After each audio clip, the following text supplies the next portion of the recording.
Welcome to the Daily Objective. Lately, one of the trends in the workplace is what people call quiet quitting.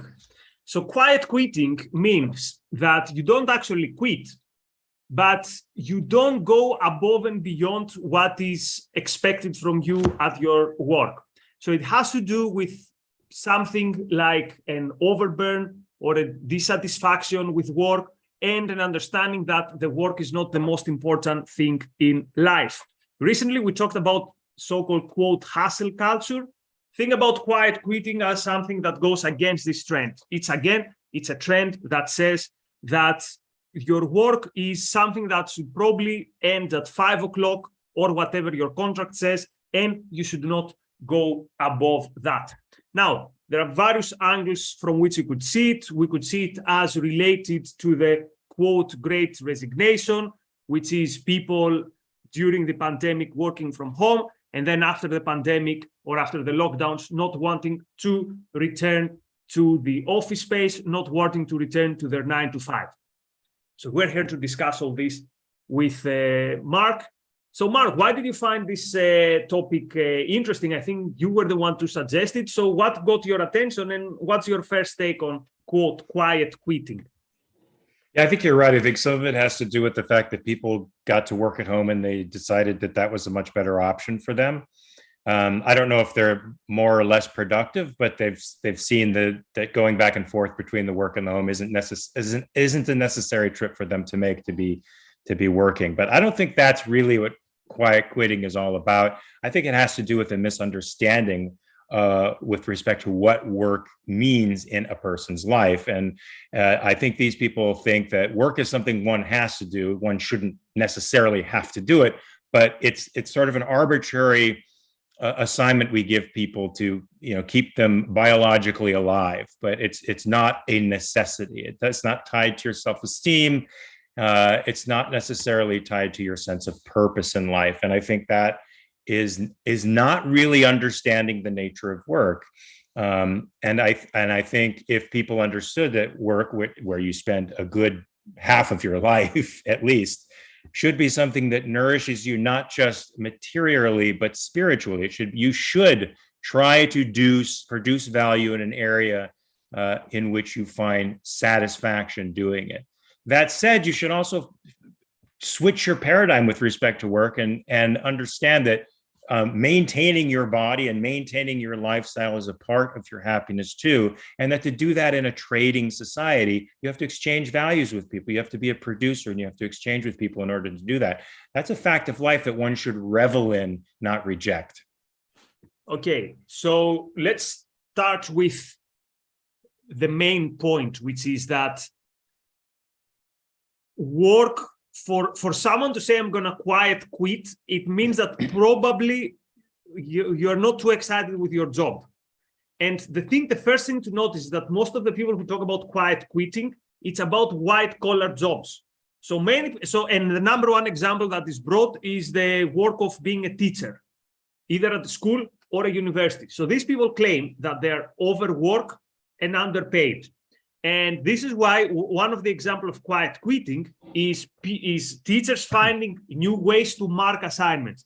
If you've ever been in a classroom or at a teaching job, you know that back in the day when there were physical essays, you'd have a pack like this to mark.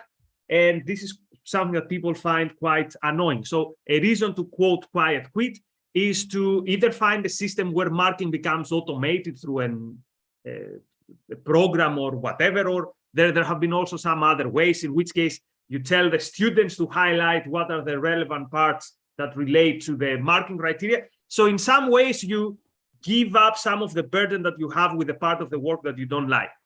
But the question then is, isn't the fact that you feel like you have to quiet quit, isn't it a bell that says that you don't really like your job? Or could it be that someone who thinks that, oh, my work is my life, I love working all day, whatever, there's something wrong with them because they have no life? And this is particularly easy a trap to fall into if you're an objectivist, because odds are you've been inspired by Howard Roark, whose work is very, very, very fulfilling, and then you become rationalistic towards it and you tell yourself, I have to like my job. If I don't like my job, I'm not living a good life. I'm not a proper objectivist. So, Mark, is it necessary that if you are a good objectivist, so to speak, or if you have an integrated life, that you love your job to the point where you don't mind working 10 hours every day or 12 hours every day?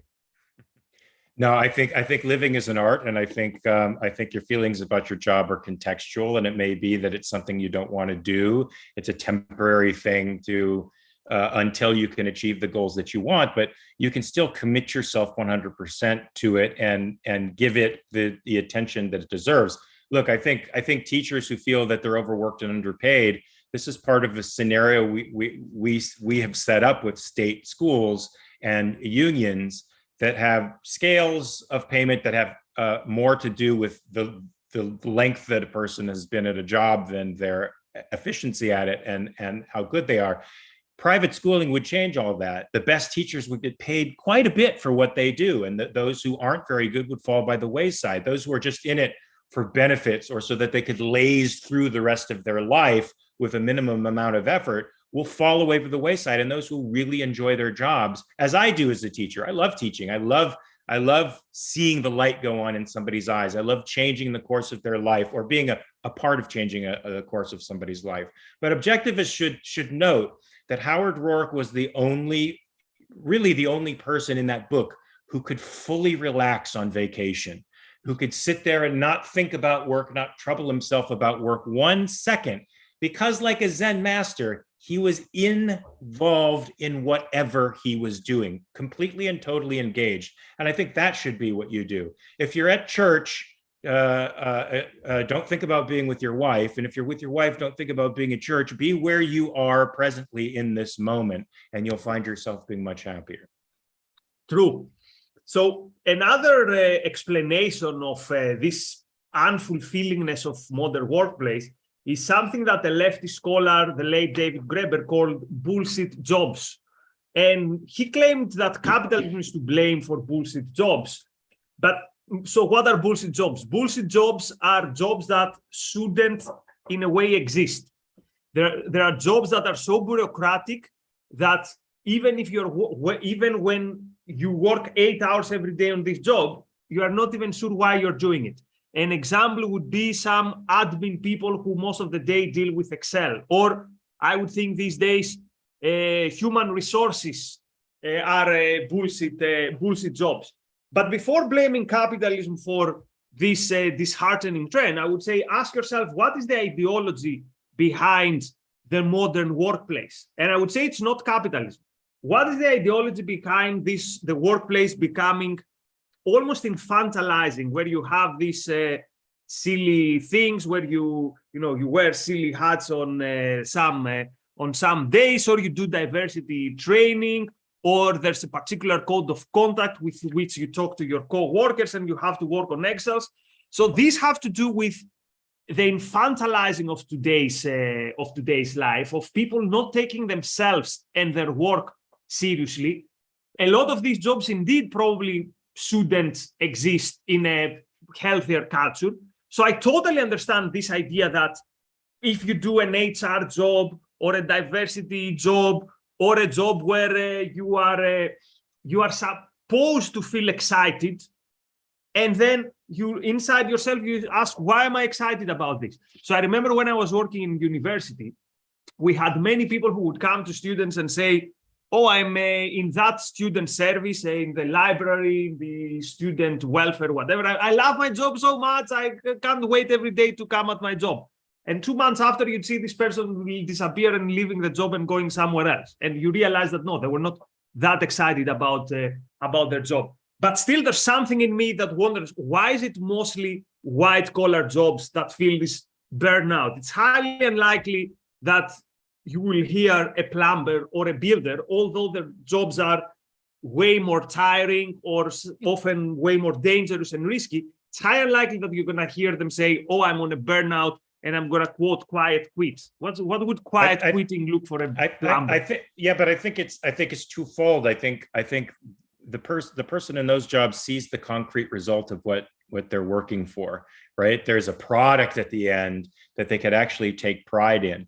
Whereas somebody who's in an administrative position, shuffling papers and or working with bureaucracies, there's really no end in sight, and it is sort of a phony time-filling job. It does come from infantilizing people and from a culture of permission as opposed to sovereignty. And that I think on some level, psychologically, you can't escape the meaning of that. So, and I think there's an attitude towards white collar work and blue collar work in America that, smacks of that old Marxist idea that I think has saturated us all, that, if you can't really reduce what somebody is doing to some concrete material thing that's being made, then they're not really working. The number of people who think CEOs do nothing, or that executives, or that allocating capital and organizing a company and making all the various pieces run is really no work at all. These are the same people that think a musician who's sitting with his instrument 8 hours a day is really producing nothing and doing nothing. They don't understand that abstract work is hard too. So I think it's a complex thing that can't be necessarily reduced to one or two elements. I think there's cultural problems that put us in this position. I think there are bullshit jobs that aren't the result of capitalism, but a paternalistic state, and from lack of sovereignty, and from a pushing of ideology. And there's an attitude towards white collar work that I think is really, really retrograde. Okay. So the final thing we need to discuss is what to do if you are so unfulfilled in your job that you feel like you have to, quote, quiet quit. But before that, and since we mentioned objectivism, in some ways, people might think that quiet quitting is the selfish thing to do, which means they don't go above and beyond what. So in a way, they do something for themselves. So one of the people who were interviewed in one of these articles that talk about quiet quitting, I think it was in Business Insider, said that since he quiet quit, she hasn't got a headache. She had horrible migraines at work. Since that, she didn't have any more migraines, and that her mental health and mental health well-being is better. So is it selfish to quiet quit? I think the most selfish thing would be to find a job where you don't have to feel like you have to get so drastic measures in order to not to have your mental health hurt. So Robert says in the super chat that you're going to spend 40 hours per week, 52 weeks per year for 20 to 50 years of your life. Make it awesome, capital letters. If your job sucks, make a plan to improve it or get out. Don't, quote, quiet quit. Don't ever settle for less. And I like this point that when you quiet quit, in a way you lower the bar. You're less ambitious about what your work life should be like. At the same time, so I also changed the career after the pandemic. I joined the ARI because, except everything else, it could give me the life I would want in terms of working from home. But at the same time, I never quiet quit university because I felt I had an obligation to these people. These people trusted me with a job. They trusted me with a salary. I was accountable to my colleagues. So even in the last week, in my last two universities, when I had emptied my house, I was paying from my own pocket to stay in a hotel because I didn't want to miss a single class. I didn't want to miss a single office hour at my job. So I don't know if this is unselfish, but when you get pride from your work, even if your work is not the most exciting work, you get self-esteem from the idea that I'm doing this work well. Razi said something brilliant. We were discussing the, quote, work-life balance, and we're discussing hard work. And Razi said, hard work doesn't even care about work-life balance, not only when he's an architect, but also in the quarry. And obviously that's an exaggeration, like a joke, but there's something to it. Rourke is proud that he's the best quarry worker. He doesn't enjoy the quarry. He doesn't enjoy breaking rock all day, but there's a pride in the fact that he's good. And this pride shows when Dominique sees him from far away. He's so good at his job that he has this posture, this air, this aura that says, even here I'm the best. So I could never imagine someone who has this self-esteem quiet quitting. But again, people have their own context, their own needs. But I think there should be at least a sign that something is off in your life, and you'd have to approach it from a way which is quite selfish. And Michael says, when we achieve an objectivist society, most people will work remotely, love their careers, and only have to work 10 hours a week to live in mansions with flying cars. Well, but unironically, I would say. And many thanks to Marilyn and Jonathan for their super chat. So here's my final question, Mark. Most people, when they think about quitting or changing career, they think about doing something that has to do with producing some content, with having, I don't know, a channel or a podcast or being a remote teacher or whatever. The question is, can the world support that, particularly when we are entering times of perceived and projected economic hardships? For example, recently, there was a research survey at schools, and 1 in 4 kids want to become a YouTuber or a TikTok or a content creator. And the question is this sustainable? Could there be a world where everyone tries to do something fulfilling and everyone ends up doing something at home in front of a computer and in front of a camera? Do you think this is a realistic pattern? I don't know. I honestly don't know. The future advancements in innovation have brought us things we couldn't possibly imagine. So, who knows where these social media platforms are going to spin off into, and what kinds of innovations they'll spur if they're allowed to. So, traditionally, I think even in tough economic times, entertainment as a whole always prospers. I think people will always look to that, and having more platforms to entertain people is viable so far. But I couldn't put my finger on whether or not it's sustainable. And the thing is, even if it's not sustainable, the step towards that direction can bring something in your way that is sustainable. I remember in the summer of 2020, we had a meetup, members only ARC UK meetup with Amanda Maxam. And back then she was talking about developing a curriculum for, I don't remember, maths or something like that for remote teaching. So, and that got into my mind this germ, this idea of, maybe I can do something where I have geographical independence. And through this, a process started where I ended up somewhere completely differently. And Amanda also ended up somewhere completely differently. But at least there was this ambitiousness that I want to do something else. I want to do something better with my life. So at the end of the day, I would say it's 2 things. 1, be selfish from the aspirations you have from your work, and don't settle, as Robert said, with something which is, at least at 5 o'clock, I leave my job. Because again, you're not alone in your job, and maybe doing this thing where at 5 o'clock you say, okay, now I kind of log off.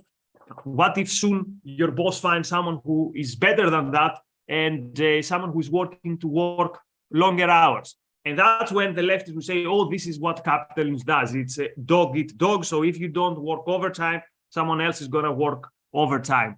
So, but again, this is a mindset which is not, I think, good to adopt. I had this mindset as a kid, as a younger person, that, if I stay 1 more minute, my boss is gonna take more surplus value from me.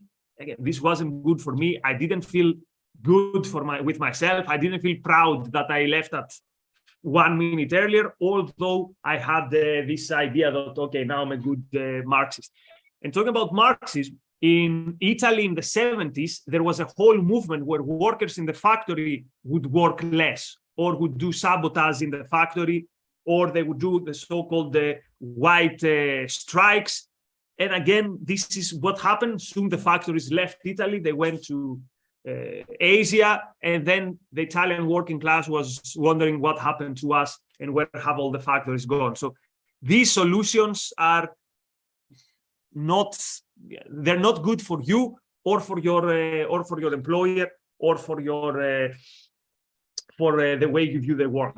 So Henrik says, sorry, go on. No, I was just going to say it's definitely regressive. I mean, there's no such thing as staying in one place in life. you're either moving backwards or forwards. And capitalism is the type of system that pushes you forwards. It compels you to progress, whether you like it or not. And people don't like that. They don't like the change that comes from that. They don't like being pressed and ambitious. And I think it's because they've had a relationship with ambition and the desire for worldly goods and the desire for success and happiness and pride that I think is counterproductive. I think that's part of what drives them the way they go. And burnout is a real thing, and it can happen even to the most quote objectivist person, because you might have wrong premises and you might not do your job for selfish reasons. So again, going for people who are more interested in this, we did a whole episode criticizing hustle culture from, let's say, our own point of view. Enric says, and thank you very much for your super chat, Enric. I can see doing just what's necessary in a job if you are developing a career outside the job that you love. Yes, in a way, I was doing this for years, but again, I don't like the term doing just what's necessary, because then the 8 hours you spend at your day job are unfulfilling. So do your job as good as you can do it, even if you work, if you do something that sucks. I was doing litter picking, I was cleaning toilets in a club as a student. I still tried to get some pride of it, because I was like, okay, since I'm already cleaning vomit, at least do it well, because otherwise it sucks even more if I do it with an attitude that I need to just go home. Robert, who is in great spirits today, says, I'm not saying pride is easy, but to quote Bethany Hamilton, I don't need easy, I just need possible. Good. Marilyn says, get rid of minimum wage laws and child labor laws. A lot of entry-level work could be done that way, and schools would change. So many possibilities. Definitely so many possibilities, and I'm so glad that when the crisis happened in Greece, I was working in a country with more, quote, flexible labor laws like the UK. And that's why I could do various different jobs. And I'm very glad that 0-hour contracts that the left wants to ban were actually possible. And I could find various different jobs in the UK. Get rid of all government support for unions, says Marilyn. Well, yeah, and unions, we can have a whole discussion on what is the effect of unions on how people view their job and how people view their workplace.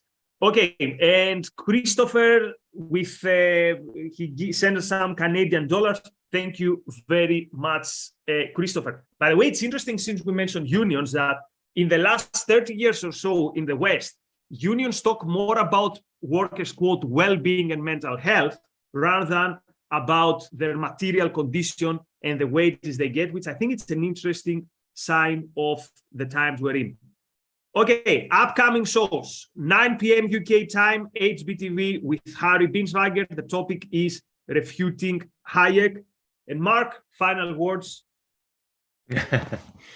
Yeah, I think you should emulate the fact the Rourke's ability to be in the moment and present with everything that he does, and not the cliche of I'm an objectivist, I should love my work. Just be really present with everything that you do and do the best that you can with everything that you do, and you'll find yourself probably being pretty happy. Super fast question. Being present in the moment is super difficult. What would be your 20-second advice? Meditation or what? I think meditation is great. I mean, I studied a technique for many, many years and teach a technique called the Meisner method, which is an approach to acting that revolves a lot around being in the moment. So we've crafted exercises, listening exercises, and what we call activity exercises that enhance your capacity to be really, really present with somebody. So I practice that every day, and I practice it all the time when I work. But the various kinds. Sorry, how did you call it? The Meisner method. The Meisner technique. If you were to look at, he has a book out called Sanford Meisner on Acting.